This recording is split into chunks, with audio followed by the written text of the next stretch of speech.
La mattinata avrà il suo momento centrale nella celebrazione della messa da parte del vescovo Monsignor Tonasini di fronte alla Basilica di Santa Maria di Nazareth. Sì, alle 9:30 ci sarà appunto la Santa Messa con la partecipazione del Vescovo, del delegato vescovile Don Andrea Borinato e poi di tutti i sacerdoti anche qua del Sestrese e anche dei sacerdoti delle confraternite partecipanti che desidereranno concelebrare la Santa Messa. Sarà quello appunto la celebrazione dell'Eucaristia al cuore della mattinata, nel quale tutti i confratelli si raduneranno appunto davanti alla Basilica di Santa Maria di Nazareth per condividere questo momento.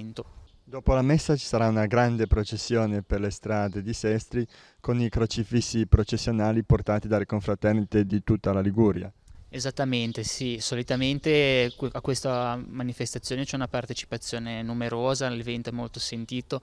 contiamo che ci siano 2500-3000 confratelli e sempre che anche il tempo ci permetta poi di fare la processione una cinquantina, sessantina di crocifissi. Sarà penso un colpo d'occhio anche molto bello e significativo vedere tutti i confratelli, ognuno con i propri abiti, le cappe, i tabarri, le mazze, i gonfaloni, tutti